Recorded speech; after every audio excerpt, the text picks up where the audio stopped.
All right.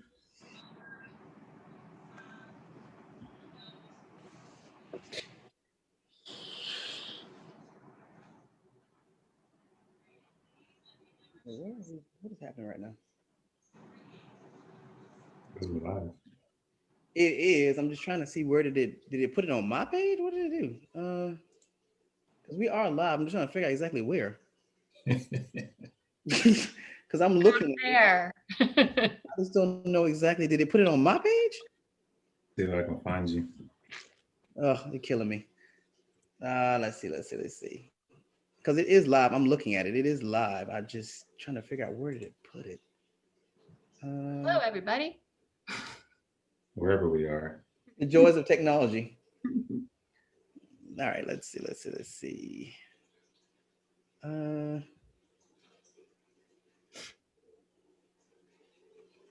don't know why this want to fight with me today. So Right. Ricardo, it says Hello, everybody. we're on the leadership blend. It is on the home. I don't know why it's not showing for my. All right, let's see. Why is it We're not on showing? your leadership blend page, Okay, that's why I thought. according to my Facebook. Yeah, it's not showing me anything. Okay, fine. All right, everybody ready? Mm-hmm. All right, let's go ahead and get started. And I'm just gonna assume. All right, everybody, welcome to another edition of the Leadership Blend Live Podcast with your host, Ricardo D. Rice, and my co-host, Simone Cherie. and our newest intern, Cameron Wallace.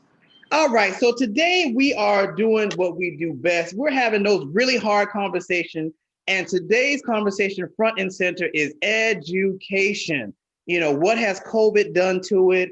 What was look, we know that last year was a tumultuous year for everybody in general, but for parents with kids, for educators, the education system pretty much got flipped on its head last year due to COVID and having to go immediately to virtual learning, trying to figure out how to do things on the fly. So today we're going to really look back at last year and moving forward into this year to really look into what happened, where we stand, what should we do moving forward, all those great things. So what better way, because y'all know me, I love to get the experts. So what better way to get into it than to get into it with two doctors? Now, y'all know these two faces. They're not new to the show. They're Blend family. So we're so excited to have Dr. Robert Gaines and Dr. Dana Rickman. Welcome back to the Leadership Blend. How are we doing? What's up, Ricardo? Thanks for having us. It is so great to be back. Thanks for having us. Of course. All right, so y'all brought a long list of stuff with y'all today, so I'm not going to dilly-dally around. We're going to jump right into it. So, Robert, tell everybody who you are, what's your position with the company, and tell us about the organization. Sure. So Robert Gaines, Director of Communications at the Georgia Partnership, and our work really centers around informing and influencing leaders across the state in different sectors for the purposes of improving student achievement. Now, that's the what. I like to give the what and then the how. The how is primarily research and advocacy. So what we're talking about today is really our annual report, which synthesizes information from a lot of different sources about 10 really important issues. And we do that all year.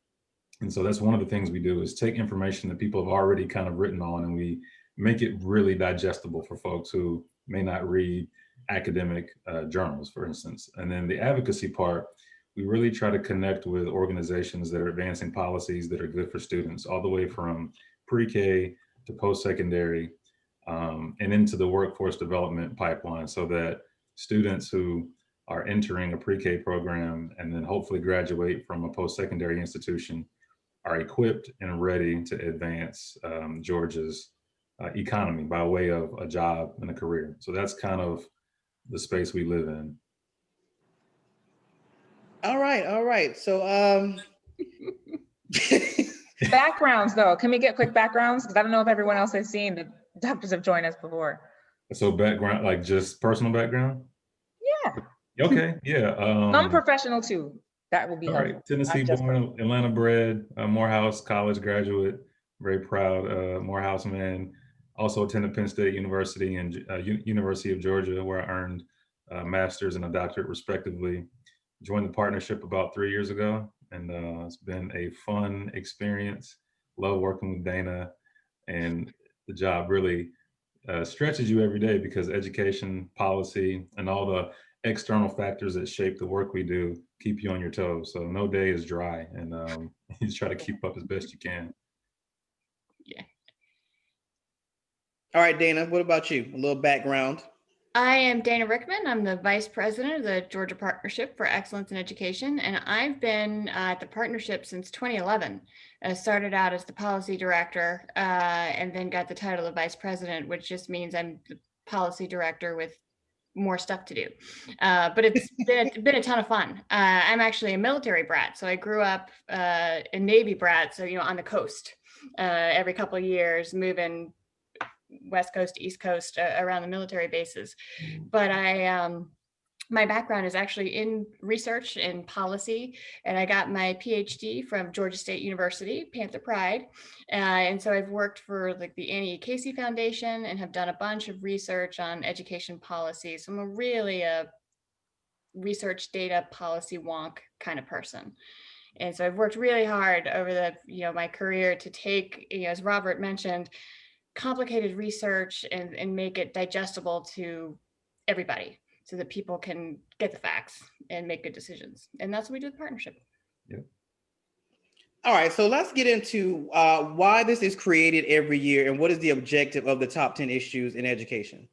Well, our top 10 issues to watch, the stakeholder audience is vast. That we initially, we created it for state level decision makers. And so we're talking about like legislators, but also people in agencies and whatnot to really take these core issues that we think are facing Georgia and give them some facts about what's the relevance, what does the research say, what are some implications of different decisions. But over the years, I think, Robert, this is our 17th edition. Sure. It's really taken on a life of its own. And so we have that same core stakeholder group, but it's also now used in education classes in universities. The PTA uses it to help educate parents. Other advocacy groups use it to help to educate the average citizen about what's going on in education, why are these things important, and what are the implications that we're going to talk about today. And we really try to use straightforward language so that people can really engage with very complicated issues that feels like we've been doing this a number of years. They're getting more complicated over time, it feels like. So I don't know if I just know more or they really are getting more complicated. A little of both. Yeah. Well, like I So was saying, go ahead. I was going to say, just kind of as an introductory question. So I know there's 10 issues every year, but are there this year, the word unprecedented was like 2020's #1 word. Everything was just so unprecedented. We've never been here before. This is just like totally new water. So are all of the issues, does that look a little different in the report? Are most of these issues a result of everything new that we've never experienced before? Or is it just kind of, the 2020 impact on existing issues in education? That's actually a great question, because as we were working through this, you're right, like unprecedented. I mean, the situation that we find ourselves in is unprecedented. The issues that are facing education, they are not new. Nothing that we talk about, we're going to talk about today, is a result of the pandemic or a result of the economic crisis that came. What happened is it has highlighted issues that many of us have been talking about for years that were already there. And we'll talk a lot about equity and access, and things like that. But it made the issues that were already there so much harder to address, yet so much more urgent to address. So you had the twofer that they either made them worse and then made it harder to address and made it like we need to fix this now. And so it really just exacerbated existing issues. I don't think, Robert, was there anything new that came up because of this? Not really. I mean, I think to Dana's point, it forced our hand on a lot of things that we've been able to gloss over for years because maybe it's not politically expedient, it's not convenient, or we didn't know how to get at it. And now it's like, okay, we have to address these foundational issues, because if we don't, we're going to continue to see some of the trends we've seen in terms of equity or inequities, and student achievement declining dramatically, learning loss. There are certain things you can't recoup over time without addressing some foundational issues. And so I think this year, as we saw yesterday in the State of the State, the governor pointed out that there's some things we just have to talk about and have to address if we want Georgia to continue to be a great place for everyone who lives here. And Simon, to your question too, one thing that's a little different about this year, the way we talk about the issues, and we did this a little bit last year too, historically, like our first 15 editions, they were sort of 10 discrete issues. Though issues were kind of always sort of related to each other. It was like, okay, here's an early learning. Here's one about teachers. Here's one. Last year, we connected them with a theme of economic development, but this year they really are interrelated and overconnecting of this story of, you know, what we talked about because of COVID, because of this inequity problem. We really dug in about sort of these structural historical barriers that have always been there that need to be completely taken down and sort of put back together. And so instead of just sort of a short-term sort of recovery kind of stuff, short-term, you know, relief thing, we're really looking at long-term structural changes that have to be made across all of these issues. And so that's a little bit different for us, just in terms of how we approach the issues. Right. All right, so let's go ahead and crack the top and let's go ahead and get into it. So the first one, Robert, I'll let you introduce them and then we can kind of get into them. Sure. So number one is equity, the imperative for recovery to success. And I'd say this is that springboard issue where when you're looking at what happened last year and the question around disparities and inequities became very clear, we had to really revisit an issue that we brought up in last year's report, which was that Georgia was on a track in terms of its economics, its workforce, to have 1.5 million people by 2030, I think it was, be unemployable, to not have the skill set they needed to be viable candidates in the workforce. COVID cut that timeline in half. So what was 2030 became 2025. And so it created a sense of urgency around really beefing up our education system and workforce opportunities, because what you realize is if you got that many people who are not going to be able to get a job, the way to address that is ensure the education system is equitable and that workforce access is equitable. And so what we realize is we cannot afford to go back to our normal. There was a lot of conversation in 2020 was getting back to normal.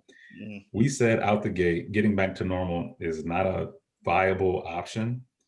And it's not something that if we want to see progress in our state, we can go back to. So we really looked at all those issues and said, okay, how do we rethink education? How do we reinvent education in a way that'll work for everybody, that'll ensure everybody has at least an equal shot at getting to where they want to be? We know that we can't control outcomes, but we can at least do better at creating equitable opportunities for folks who want to do something with their lives.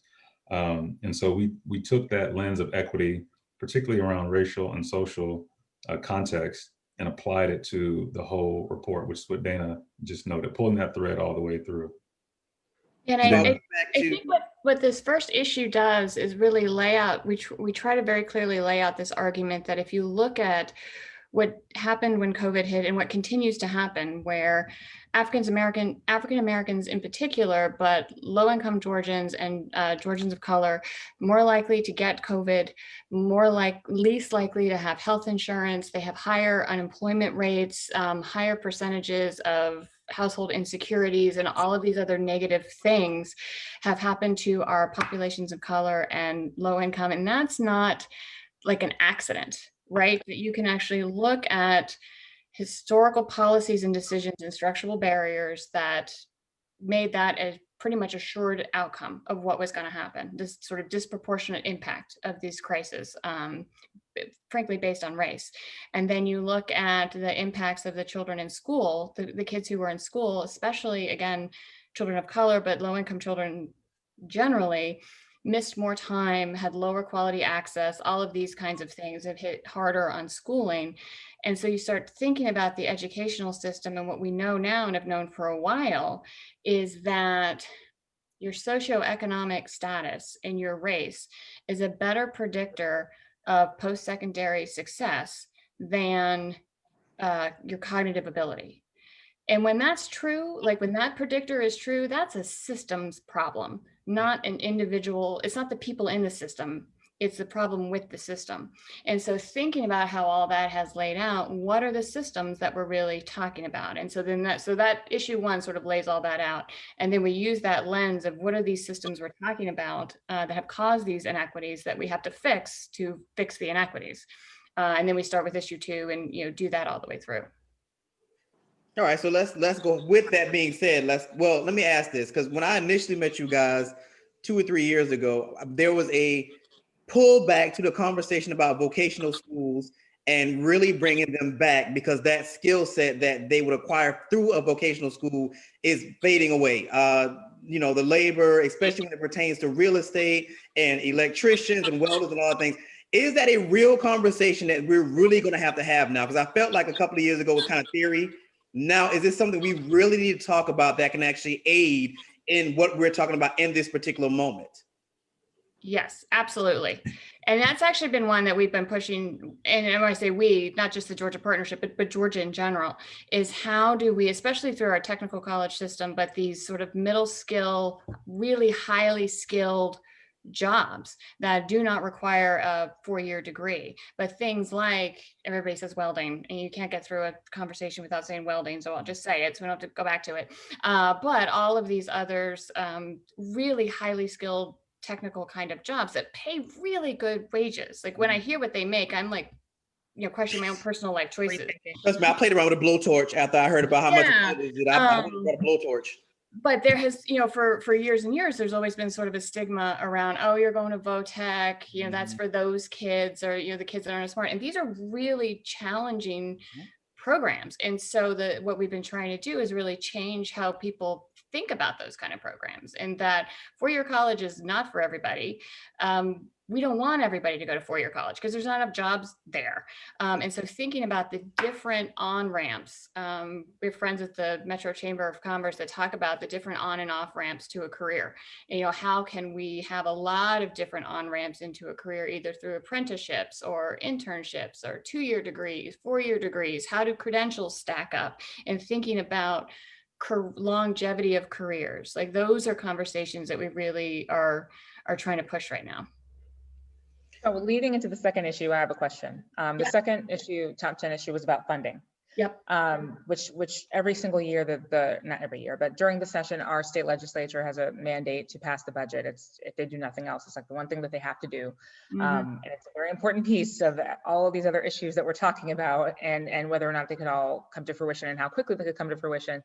So this year, remarkably enough, there are so many, there are very sincere legislative priorities in the state of Georgia that not just coming from Governor Kemp, but also coming from the leaders in both parties, that have to do with bills to pass sports betting, bills to focus on moving to standardized time and away from spring forward, fall back time zones. There's bills about policing and about racial equity and about bias during 911 phone calls. Lots of bills about elections and voting, and a lot of noise that I can't help but to understand as totally unrelated to like very current, very present problems, and just a reaction from recent news, and also just completely.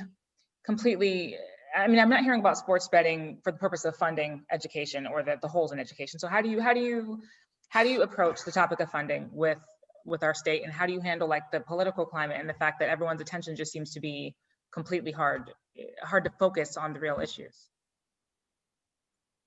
I'll take that one. I mean, I have some thoughts. I don't know. Well, generally, you're right, Simone, in terms of like the bills being filed, that, there's a lot to your question and a lot of layers there. And so a lot of bills, and with respect to our legislators, because there are many of the legislators that are elected in Georgia really have a servant's heart and really, desperately are doing what they feel is the best for the state of Georgia. But a lot of times, a lot of bills, but they're only there for 2 years. And so they're looking for like quick wins, quick turnarounds, quick things that they could go back to the people who will like say, I did this for you. You wanted this. This was your concern. And this is what I'm going to do about it. So you see, especially at the beginning of session, a lot of bills filed that to me really reflect the sort of what's in the news. And so everybody's worried about election security right now because that's everywhere. And so you're going to see a lot of bills filed around election security. I'd be surprised if we actually had a lot that actually made it all the way through. And so that's why you see so many bills filed. And so they can say, I filed this bill, I've listened to your concerns. And so that's part of your question. In terms of education funding, for Georgia, we took a big hit, or we took a hit, last year, where they did a 10% cut to what we call QBE, which is the state funding formula. And it was felt at the time that they did that between the CARES Act funds that were coming down and a lot of local districts have reserves, rainy day reserves, that they could sort of offset that and sort of float for a year and not take too much of a hit. To the extent that was true, we can debate. The good news is that in Governor Kemp's State of the State yesterday, he announced real good intentions to put a lot of that money back. And so we don't anticipate to see further cuts to education this coming year, which is really great news. There was a worry that they would continue to have to cut. And it looks like we might get some of that money back. I think for us, though, a more fundamental problem, there's two issues. One, there's just the overall level of funding. Georgia averages about the middle of the nation in terms of like per pupil funding. So there's a question of how much we have to spend overall. But the real question for us is how we distribute that money, and do we do it equitably? And so for districts that are really poor districts that have high percentages of low income students, it's more expensive to educate those kids. And for poor districts that don't have the local tax base to really make up the difference. So we see a lot of inequities across the state in terms of ability of local districts to provide a certain level of quality education. And that's I think, an even bigger issue for us in Georgia is really looking at what the Gwinnett's and the Forsyths and the really more wealthier districts can provide for their students versus really small, especially the rural areas that don't have broadband, but they also don't have teachers and all these other resources. The equity to access to resources is stunning. And when you look into it, it's not just income based. You see, especially districts with large percentages of students of color, African-American students in particular, they tend to lack a lot of the resources that the wider districts have. So there's a racial component there too. So let me ask this. Is there more you want to say about that? Or Ricardo, go ahead. Let me ask this question. When you say that it costs more to, in essence, educate in these other types of districts that are not things, what do you mean exactly? Are we talking about personnel? Or are we talking about extra equipment that's needed? What are we talking about exactly? Well, all the things. And again, this is not to say there's like a lot of smart kids living in poverty.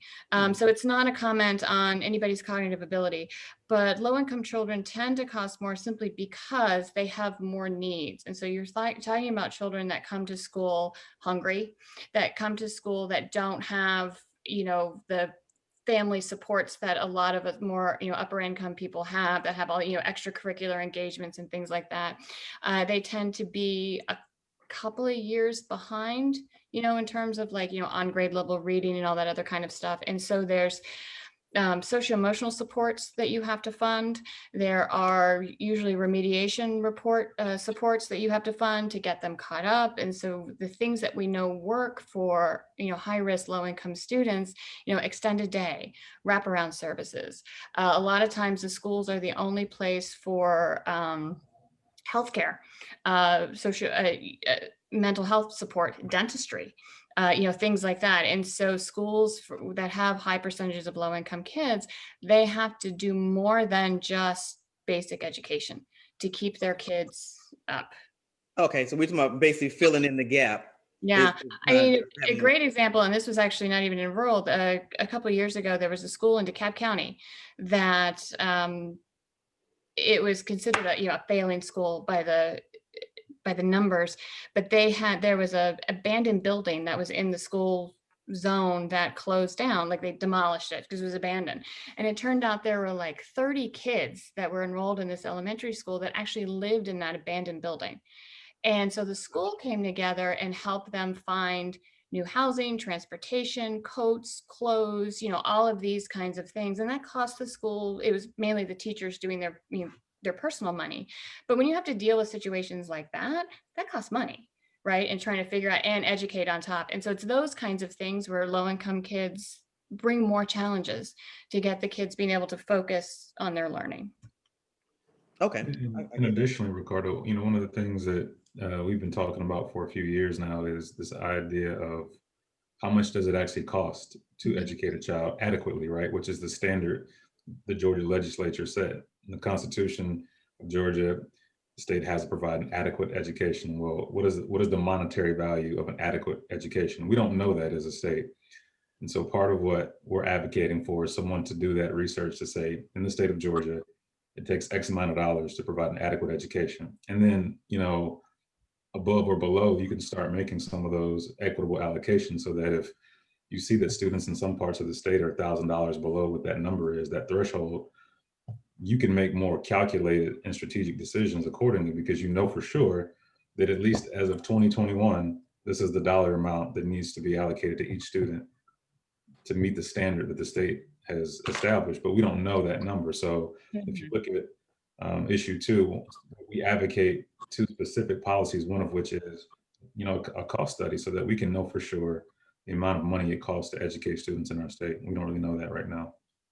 I think Georgia is very comfortable with not defining things that are very critical for important policy decisions. And the same thing happens in the justice space all the time, is that if crimes of moral turpitude can't A, B, C, D, E, but we're not going to define moral turpitude. So I think this is kind of a similar situation. Can you explain where the resistance comes from?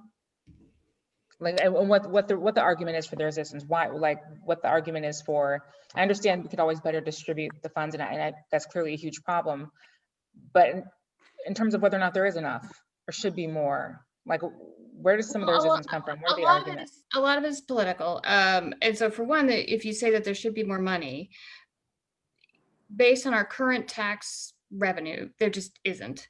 Education takes up if you put in early learning, K-12 and post-secondary, it's well more than half the state budget. And so they do allocate a large percentage of the state revenues to education. And so if you are committed to not finding new sources of revenue, which is another way of saying raising taxes, then you've already determined this is what we're going to spend, regardless of anything else. There's that. And every couple of years, there is a concerted effort to revise the funding formula to really adjust for a lot of these equitable things that we've been talking about. And it never goes anywhere because it is such a political landmine, because when you talk about basically redistributing funds, if you're not going to talk about cost and you're going to say, this is how much we have to spend, there's going to be winners and losers, right? And so a lot of the losers don't want to lose money. And so you have a sort of a pushback of, well, if you're going to redistribute more here and you have a set pie, where are you going to take it from? And everybody's using all their money. It's not like people have extra money. They're like, oh, I can do it. So it becomes very, very fraught with that. And so that makes it really tough. And every time we've pushed for a cost study, the fear is that when they actually start calculating what it would truly cost to educate to the level that the state has said, this is what we're going to do, it is such an astronomically large number that it feels like we're never going to be able to do that. And we've taken that into account when we've talked to people, say, okay, well, if it's this number that we can't get to right now, set a target. Say, okay, we're going to try and get there in 5 years, but here's our plan to slowly, increase, or, what can we prioritize and what are we not going to do? Like, use it to help prioritize. It doesn't. And so, but I think people are afraid to put a really large, unrealistic number out there and then be held accountable to it, because it could be disenfranchise a lot of people. They'd be like, oh, no, I can't do it. Stepping away. It's too much. All right, so we got to keep it moving because we got seven more. We got to keep it moving. Y'all know how we get. We got to keep it moving. All right. Actually, that conversation leads us into issue number 3. So my question leading into issue number 3 is, because we're talking about early learning. If we tackled early learning, particularly for children of color, be it as where they actually start, building relationships with their parents out the gate, knowing what their home life is out the gate. How big of a advantage would it be if we put more resources into early learning as it pertains to children of color? Would it help? Would it not help? Yeah, I mean, I can't give you a numerical response, but it would absolutely help. I can talk a little bit around the dollars and cents of what early learning means to Georgia's economy. We could talk about how early learning impacts, student achievement later in life, third grade reading, things like that. From an economic development standpoint, which is a lot of how we discuss our work, I can tell you that. Let's see here. In Georgia, the early care and education industry generates about $4.7 billion just as an industry, right? So that's from a business perspective. There's an organization called Gears that basically said that about $24 billion of parents' annual earnings are supported by the availability of childcare. So if you think about childcare centers closing during COVID and how that impacted people's ability to go to work and therefore make a living. And this is crazy cycle, right? And of that, revenue generated is about $1.75 billion in economic activity, and about $105 million in tax revenue that is generated or lost, I think, due to childcare issues. So there's money being made, there's money being lost, and you have a large swath of people in certain parts of Georgia who have such unstable childcare circumstances that they themselves can't advance their own career. So, I think when you talk about students of color and getting those early interactions, having dialogue, being read to, being exposed to just highly engaging environments, it does a lot for their development. Dana can probably speak a little bit more deeply about it, but absolutely, Ricardo, to your question generally, yeah, early learning is critical. And on that birth to work pipeline, that early component where you've got early education, it has huge implications for, I think, some of the outcomes we see on the latter part of that pipeline. Yeah, I mean, a strong early education system, it's a twofer, right? Like as Robert was saying, for the child, a high quality early learning we know has lifetime benefits. And especially what we know about the research now in that 0 to 3 population, like that's when the little brains are just exploding and doing their neural connections and getting strong. And then we know that children who aren't exposed to quality environments, and what I mean by quality, like, toxic stress kind of environments, or if they have very poor nutrition, all of these kinds of things, those neurons and what they don't connect and they're not as strong. And that affects your ability to learn and, everything down the line. And so that foundation is so important. It's a thing that we all hear.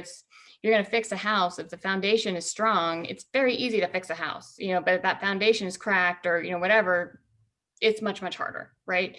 But the twofer is, and I think we all experienced this when COVID hit, is the support so we have long-term great outcomes for kids, but in the immediate term right now, if you have access to high quality early learning as the family can work. And so, we've got, other surveys have shown that, especially low-income families, that, about a quarter of low-income workers have had to either quit their job or pass up like a promotion in their job because they couldn't work out the childcare. And so, for example, if you're working in a factory and you're, working on the line and you get a promotion to weekend shift manager, well, you can't take it because there's no weekend childcare. So then you're stuck in this low-paying job and there's no way to, things like that. We have a lot of low-income, especially in the TCSG, in the community college community. Their average age student is like 28 years old. Right. And so a lot of the 28-year-olds are going to have little kids. And so how do you coordinate class with your internship or your apprenticeship, all of this kind of stuff, if you don't have stable childcare that you can afford? Childcare is just ridiculously expensive. And so the idea around available high quality childcare, especially in rural areas, but metro too, it's hard to find. Especially if off hours, if you're working nights or weekends or, whatever, that it impacts the current labor force and the long-term educational growth of the kids. And so it's really a 2-generation or 3-generation issue as you think through it. And so there's a lot that we need to be doing with the early care industry to help, because it's basically, unlike K-12, the funding for early learning, it's not, there's state funding for Georgia pre-K, and there's federal funding for Head Start, but mostly early learning centers rely on parent tuition. Like, they are private businesses. And so, and they tend to operate right on the margin, and they need to be full to keep, they need to sort of keep all their kids in so that they can keep operating. And so that's one reason why we saw so many close over COVID, was that they couldn't operate fully just because of space and, all these other kinds of things. So if they've only got 50 to 60% of their kids, they're not going to make payroll at the end of the month. There's just not enough money, coming in. And if you're relying on parent fees, as the parents are becoming unemployed, like, it's just not a sustainable model. And that affects, the salary of the people that work there. And that's a whole nother issue. But we really need to rethink the funding model around early learning. That was going to be my next question, was should early learning education, early child education, be included in that conversation about vocational learning, because technical colleges do train and facilitate these kinds of employees for these organizations. So I was going to ask that, but you kind of already covered that. All right, so let's keep it moving. Anybody got, Cam, you got any thoughts? You sitting there soaking up any thoughts? You're supposed to be impressing the people.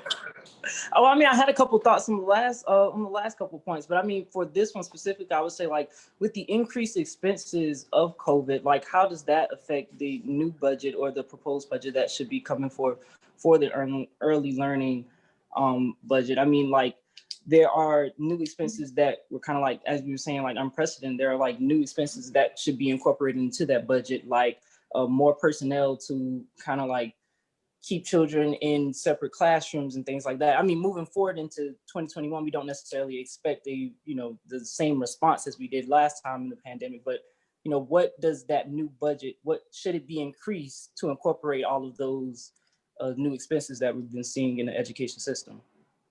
Yes. Good question.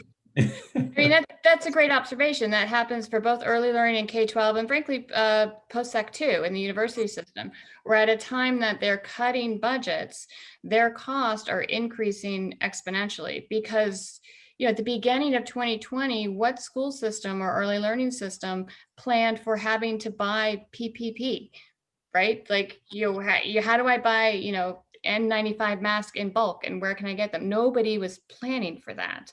And not to mention the cleaning equipment, but like the early learning center where my kids are, like, they upgraded their entire HVAC system for air filtration. Like, that's a big cost. And so you're thinking about all of these costs that are now hitting these institutions of education at a time when their funding is going down. So it's really a twofer kind of hit that they're taking. Yeah. Even a really interesting example that we learned talking to one of our partners out in rural Georgia.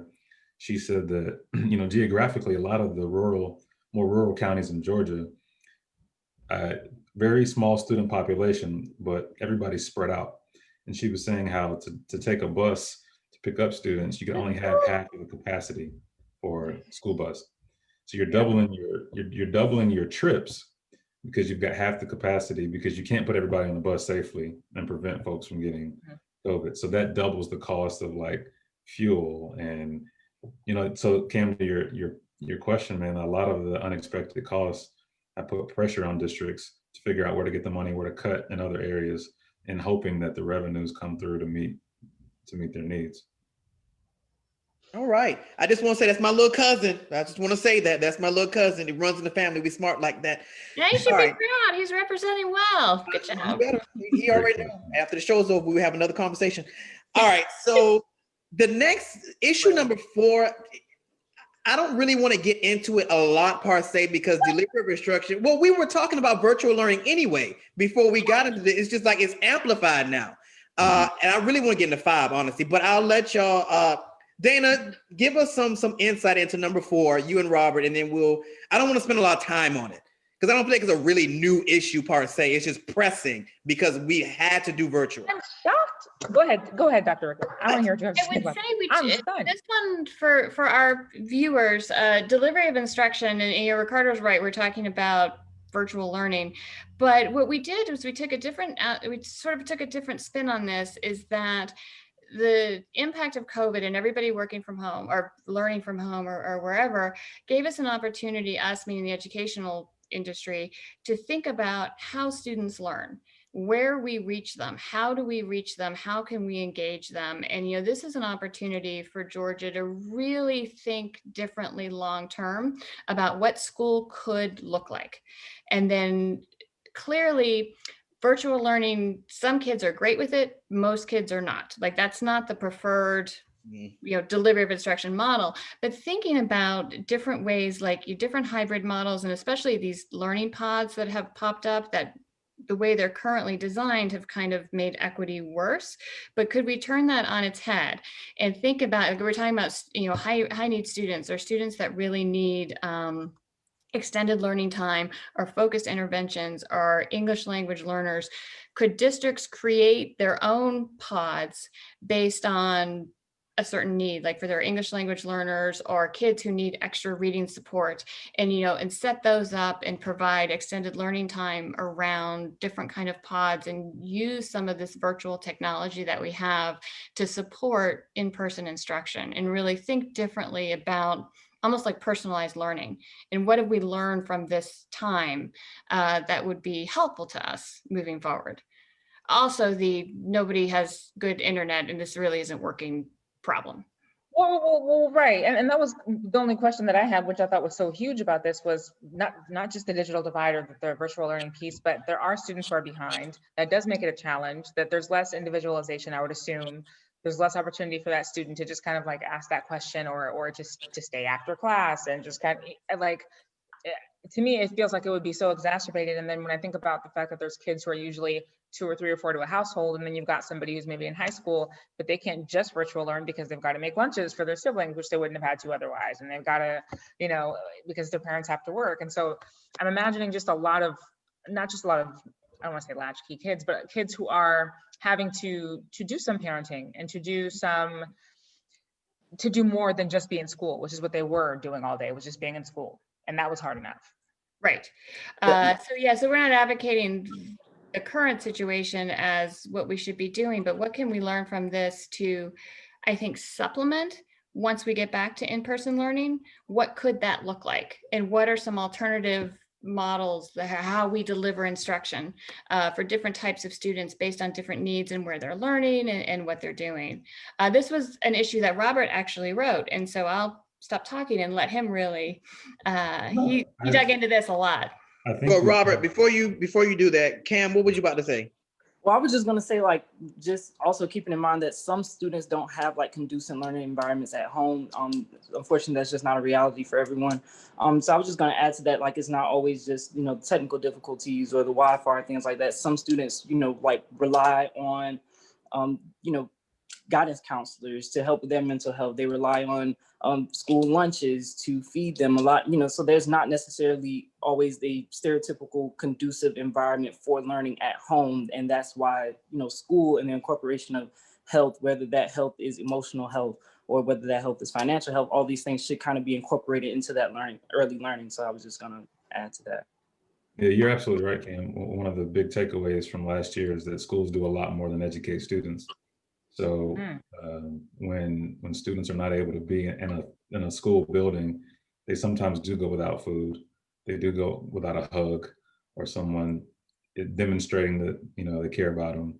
And I think on the technological and actual instructional side, part of what Dana's getting at is you have a lot of diversity in the student population. We know that. We have identifying labels, right? You have students who are second language learners and special needs students. And the opportunity we have is to really figure out, how do we cater a little bit more specifically to student needs? There actually are students who are thriving at home virtually. And I think we would be doing those students a disservice by forcing them back into the classroom if a district is able to offer an experience that really elevates their learning.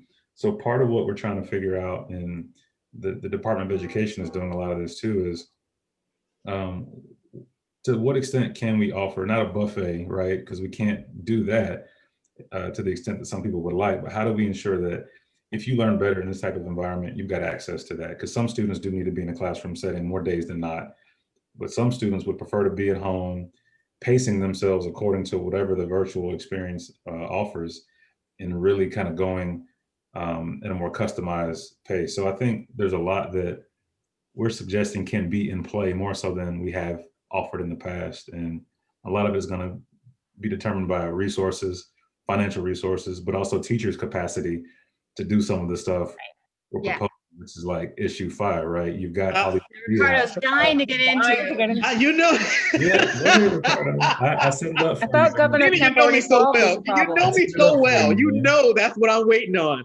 All Go right. ahead. So, Issue 5, Ricardo. so we No. are asking, because of where we sit at now, because of COVID, now we are asking teachers to prepare differently, to spend more time virtually, to do all these things. But before we hit COVID, we were having teacher strikes. Teachers were having issues about pay. So where do we stand now? Because now we're saying we need more of you.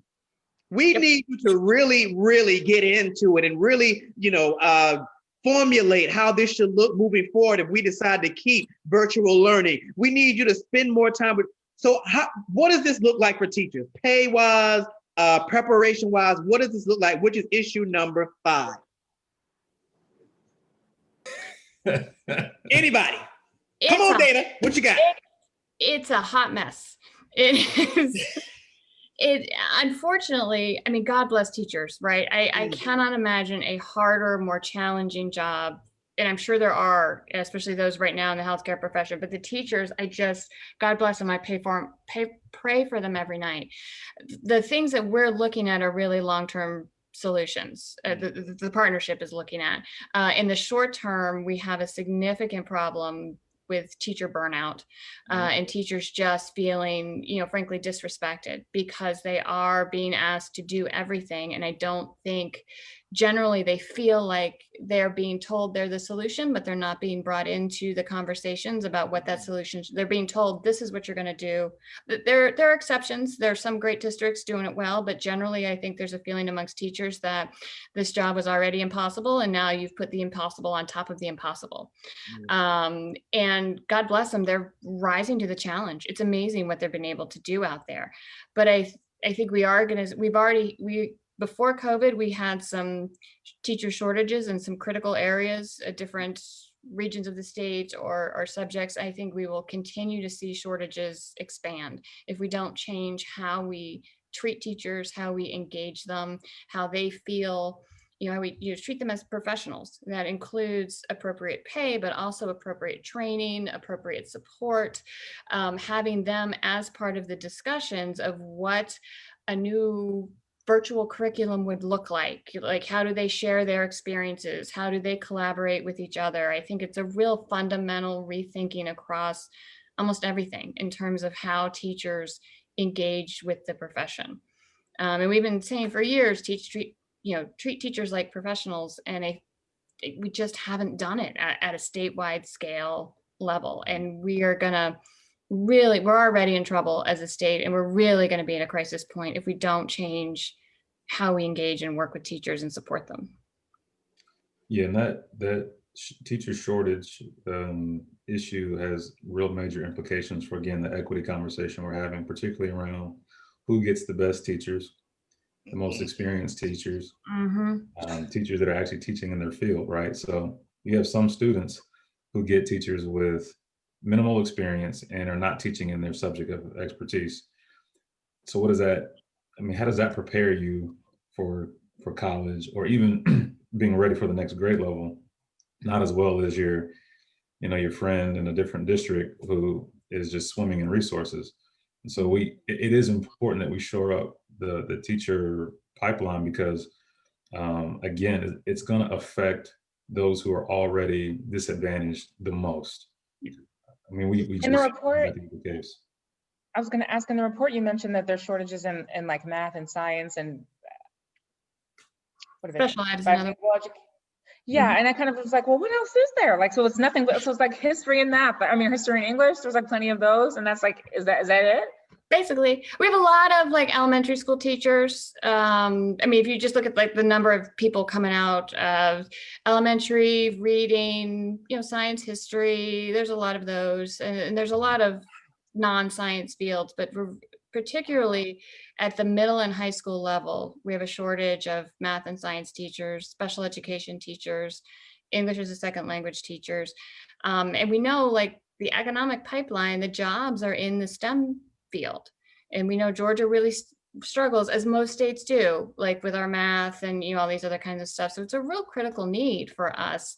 And then especially in the rural areas where there's just not a physics teacher in every school and all these other kinds of things.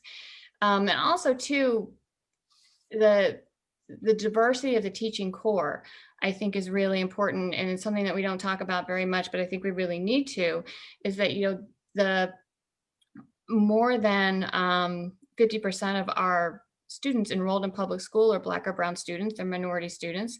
But I think 60 to 70% of our teaching corps are white. And the research has shown that for Black or brown students, just having one Black or brown teacher for like 1 year has a significant impact on their learning.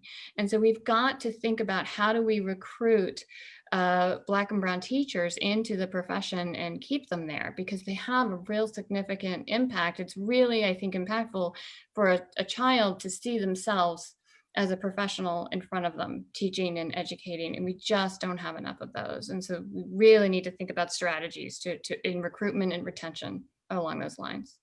Cam, you got any thoughts?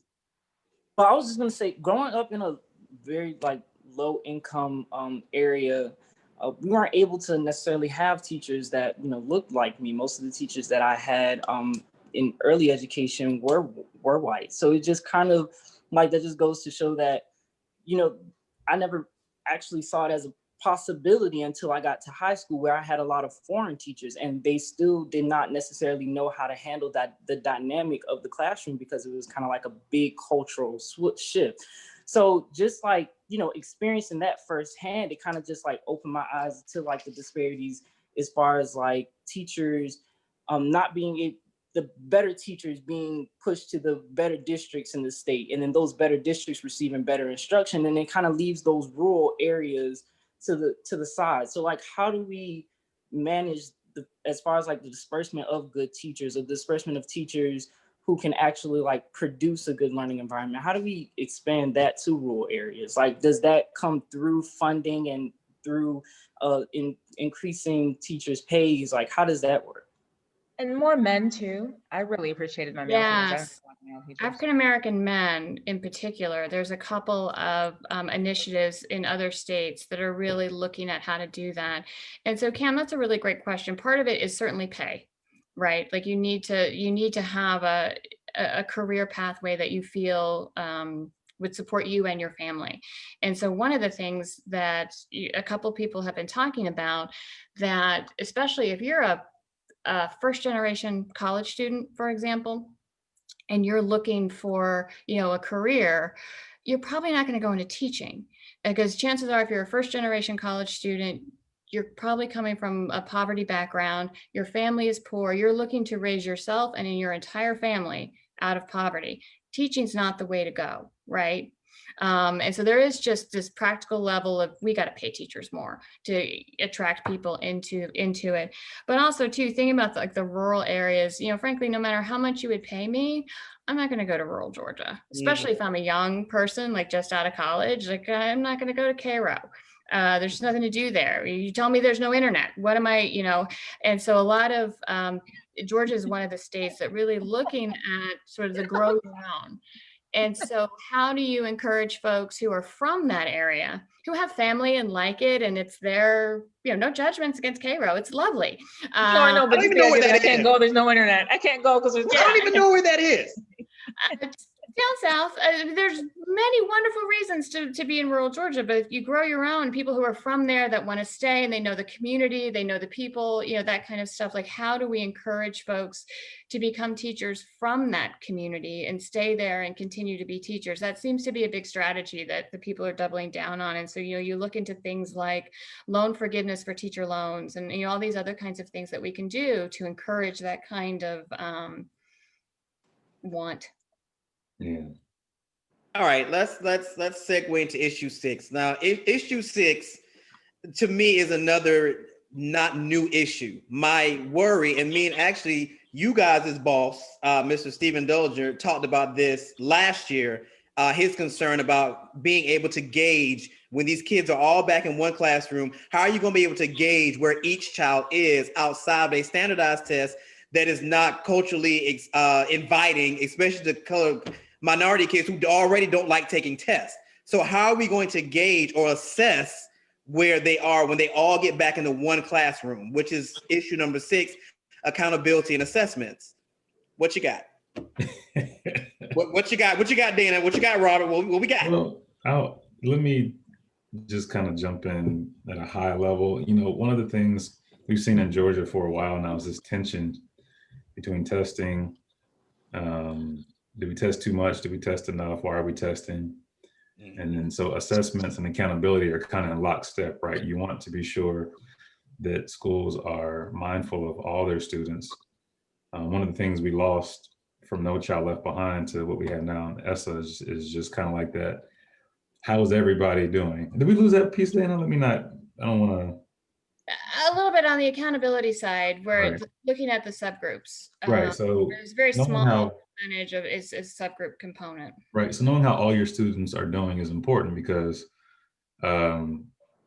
if you're not testing, you're not being sure that the instruction is high quality and everything is translating to the student achievement, and you've got some problems. So part of what we outline in the issue is the difference between state mandated tests and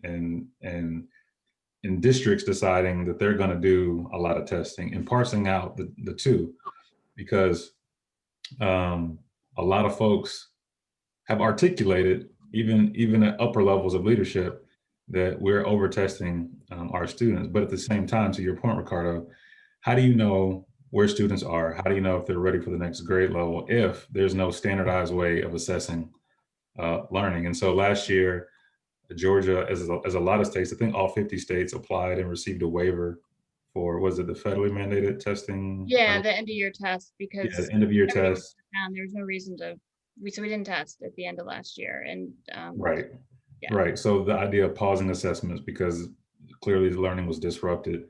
But then revisiting to this school year, some states tried to extend that waiver into 2020, 2021. And there was some pushback on that because it's like, okay, we're trying to get back to some normalcy. We still need to know how students are doing. We did have this aberration, but now we need to get back to figuring out how everyone's doing, especially the vulnerable students we've been talking about all day. So I'm going to pause there because Dana can get down to the weeds a little bit more, but that's a lot of what this issue is about. Yeah, we were trying to push the conversation away from just too many tests and really think about, okay, so what are the right tests and what are we doing with the results? Like, why are we testing, and how can we have a testing system that is sort of uniform across the state, so everybody's not doing their own thing and we don't know if that's a good test or a bad test? Like, how do we make sure we have a good quality test that's uniform across the state that lets us know how our kids are learning and where they are? And I think it's never been more important than now because of the uneven access that the kids have had, both when the shutdown happened in March, but also, this school year. Some are back in person, some are still virtual. It's sort of all over the place. Like, are kids learning? And I think parents are really being aware of, And, I had talked to a friend the other day. She's like, yeah, my kid's doing great, but I don't think they're learning anything, but they're happy and they're online all day, but it just doesn't feel like, and so they're like, what's the state plan to make sure that we make sure our kids are learning? And so, I agree that this is not the time for the high stakes test where we hold teachers accountable and because it's just too much, but that doesn't mean we don't test. Right. That doesn't mean we just say, okay, it's too stressful for kids, we're not gonna, assess them. But, what's the plan on a statewide level to keep track of how everybody's doing so that we know exactly how far behind kids got. So what are they going to need to catch up? What kind of resources are schools going to need to help them catch up? Or who, in some of the, higher income kids may have accelerated like crazy. If we had a really, parent who was like, we're all in, and suddenly they're like in their high school level now because they did Khan Academy 24 hours a day. Like, we just don't know. And so how do we adjust to where kids are now, where are kids now, and what do schools need to adjust to either catch them up or keep them going? Without normalized tests, we won't know. And that's a problem. Cam, thoughts? Yeah, Shaking your head. those Thoughts? tests, actually come in handy. In as you were saying, like they test not only learning, how well students are learning, but they also can kind of be used as a comparison because there's like statistics that low income students, like students that are concentrated in low income schools, that those schools actually have lower test scores than high income students. So it's just speaking to that, like, those tests can be compared to understand what resources are needed. Those tests can be compared to understand, like, hey, what does this district have that they're excelling, and what does this district have that they aren't excelling? And I was just thinking about how these tests can be used to fortify those low income school districts, and how it can be used as, like, the high test scores from higher income schools, like how those test scores can be used to understand, like, hey, this is how you improve test scores in this area by adding resources, by adding subscriptions and things like that for students to utilize, so that they have the resources not only at home but while they're at school. Mm-hmm. All right, so I'm going to skip 7 because that's another, we're rearing time. So I'm going to skip 7 because I'm really interested in 8. So we already know it was an issue with getting kids to graduate or completing education. Now we're talking about kids being farther behind and trying to, I don't even know how that's even going to, I don't even know how that's going to work now that I think about it, because now the kids are farther behind and now you got to try to accelerate them to get them to a place where they can graduate. So what is this? What is this? Post-secondary completion, a pathway to prosperity. I'll let y'all take it from there. My brain just went into overload thinking about how that even plays out. Because we just talked about assessments and trying to figure out where kids actually are when they return to buildings, if we return back to buildings. Now you're saying, okay, well, you got to graduate too. So you've been virtually learning, and some of these kids haven't even, because Ramon, remember we talked to Frank, who has community in schools, and he was saying some of those kids haven't even logged in since last year. So now Yeah, we're but I saying think a back lot of in them the still got classroom. their diplomas though. Huh? I think a lot of them still got their diplomas though. Oh, that's terrible. That's another problem. Okay, so y'all take it away. Issue number 8. Y'all take it away. Well, this one is, as you mentioned, I'm looking at my screen, a post-secondary completion pathway to prosperity. We've been pre-COVID, everybody's been saying, in Georgia and all across the country, you no longer just need a high school diploma to get a good job, right? The good jobs, family supporting jobs, you need at least an associate's degree. So when we talk about post-secondary, we're talking about associate's degree all the way through. So something, beyond high school. And so again, looking at the structural historical stuff that we've been talking about, pre-COVID, we knew that, again, race and class was much more highly predictive of your ability to access and successfully complete any kind of post-secondary training. Like, that was the key predictor relative.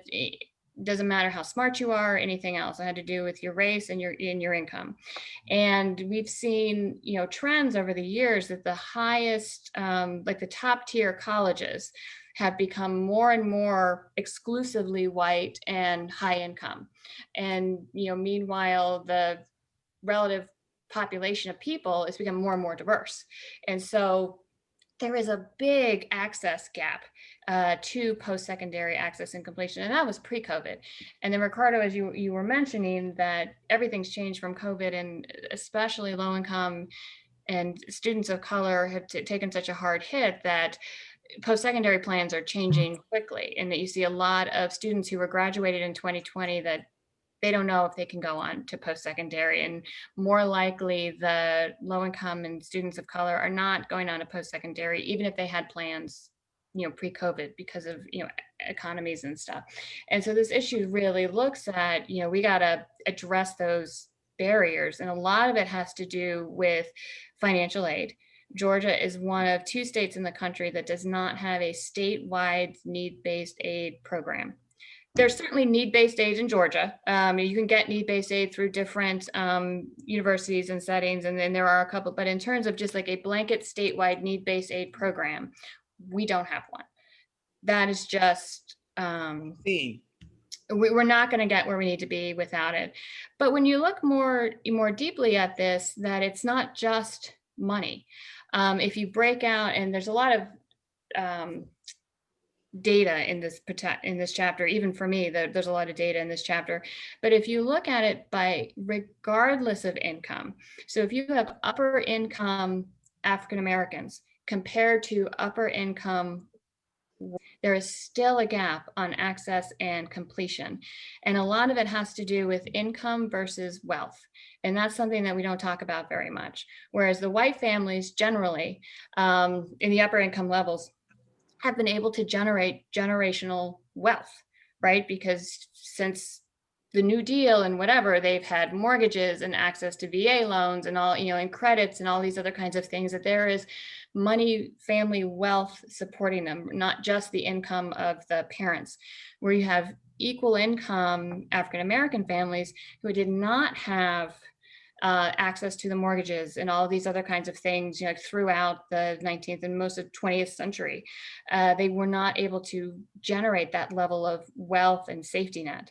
And so you do see these different kinds of barriers, even within income categories. And that's something a lot of people don't talk about. And so really thinking about these historical reasons why it's just harder to complete, that we need to really address those when we think about policies to assist families and kids and students to complete their degree. That was amazing. Like that, you hit so many. That was good. That was real. That's the clip I'm going to use. That's you're right. I would have never thought about that. The connection that goes with not just income, but the resources that you would need to sustain that income and build off of that ideology, that concept. That was actually really, really good. Ricardo, let me give you a data point that I think people don't think about, that in Georgia, and this is for the 2017-2018 school year, so relatively recent data, so it would not have changed much. In Georgia, the average net worth, so we're talking about overall wealth, the average net worth of a white family sending a student to undergraduate study was about $130,000. What? Wait, the average net worth for a corresponding Black family was $8,000. Did you say 8? I did. I said 130,000, and then I said 8. Well, there was, and I think Frank hit on this as well, but there was like a gap of like $60,000 between the average Black family and the average white family. I think that gap was like $60,000, but you literally just said 8,000. I did. I'm sorry, it's 8,050. Oh, that makes it better, Dana. Thank you. You're welcome. Better. And so thinking about the impact of intergenerational wealth versus just family income changes your perspective on the kinds of policies that we would need to really correct this. I don't even know where you would begin. Yeah, but Ricardo, but there's so much lived experience that makes that kind of plain, if you even just going to an undergraduate institution and seeing how different people spend their spring breaks and why, and that's because I went to Coastal in Myrtle Beach, so of course do I need to even get into that? They're going to the slopes, to go skiing while I'm going back to South Carolina to play in some snow and make some snowmen. I mean, sleeping in the student lounge and waiting tables at Applebee's. So different literally.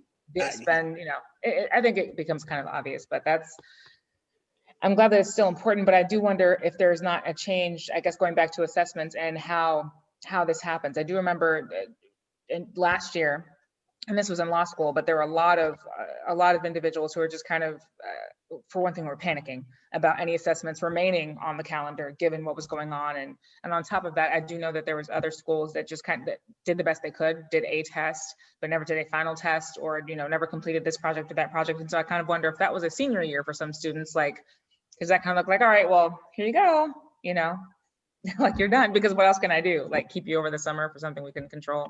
Right. This is ridiculous. All right, we're pretty much out of time, so we'll just jump on to issue number 10. To wrap it all up, reinventing education in Georgia, a call for leadership and collaboration. So let's wrap it all up. So Dana, I'll let you go ahead and start with this one, or end with this one.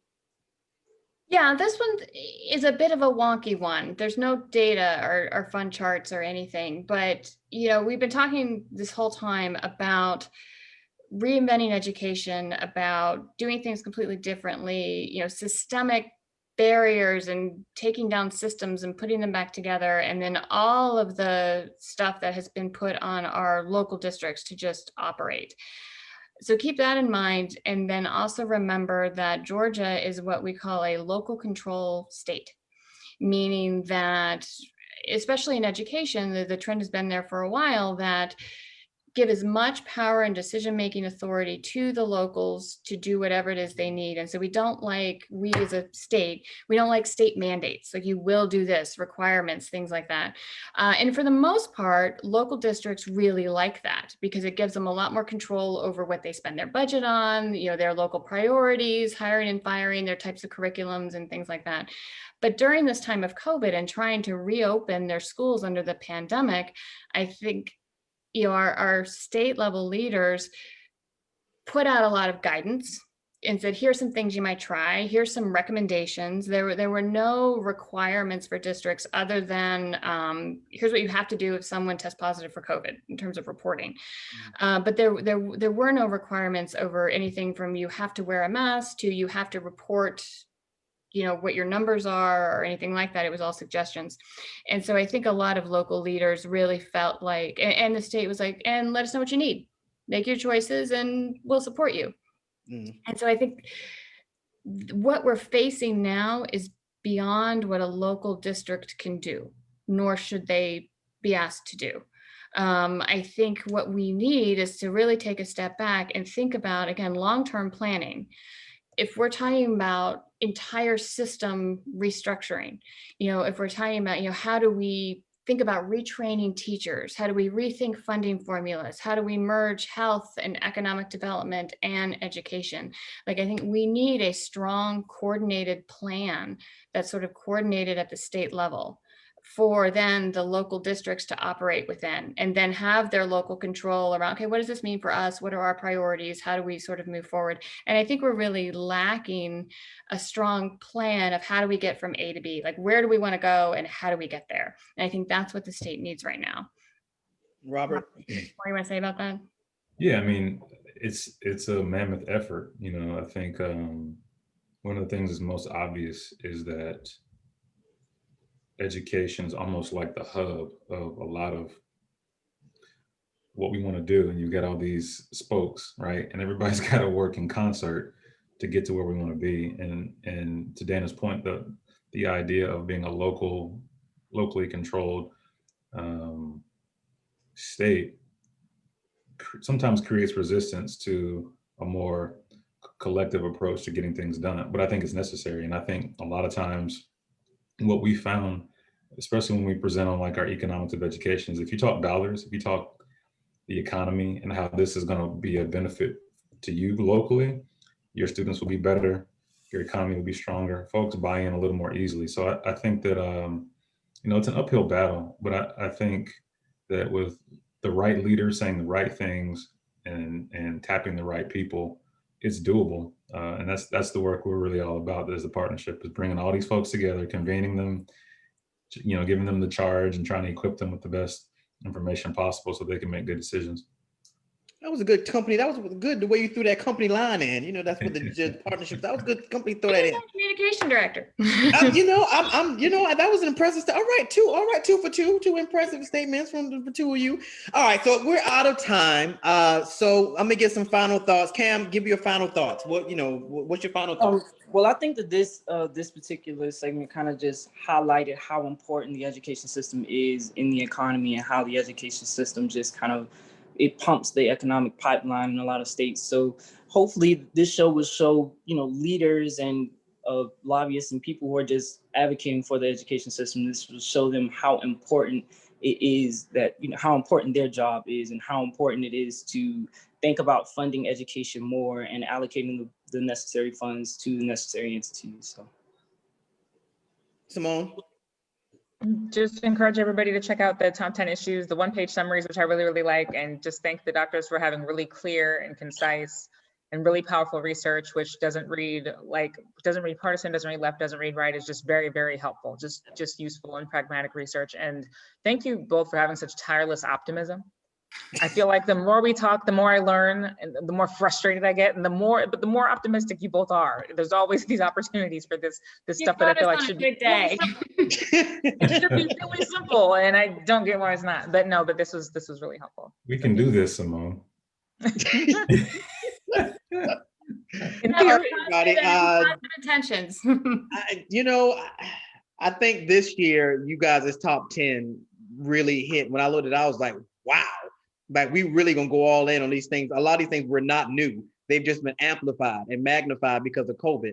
But I will definitely say, after hearing this conversation, I was having an idea of getting an education panel together to really hash out some of these things. And I think you guys have really put a fire under me to get you and some other people that we chat with, because you guys do the policy aspect and all these things, and then we have like Frank, who does the actual in schools. This is what I'm seeing type thing. So really, to put you all on one platform and have a real conversation from all these different aspects of people at the leadership level and at the everyday level would be really insightful. So I think I'm gonna have to put that together, because clearly I don't have enough to do. But we might have to put that together. So be on the lookout. I'll talk to your communications director, Dr. Rickman, and we see if we can get y'all back on a bigger panel. We can really hash a lot of this stuff out. All right, so there we have it. Thank you again to Dr. Gaines and Dr. Rickman for being with us again. We appreciate you guys for bringing a lot of perspective that God knows we need going into this year. And so y'all stick around. Simone, you have to stop the streaming because you have the power to do so. And we will see you guys next Friday. Next Friday, we are talking about mental health and African Americans, from schizophrenia to bipolarism, with Regina. Look on the website, risecommunity.com. I can't remember off the top of my head, but that's what she does. So she's going to be here next week. We're going to really get into that. And the week after that, we're talking about environmental justice. I know most people know what that is. I didn't know what it was, but we're going to get into it with Dr. Latoria Whitehead the Friday after that. It's going to be some good stuff. So we'll see you guys next Friday, same time, same place, on Leadership Blend with your host, Ricardo D. Rice. Everybody hold on. All right, you can stop.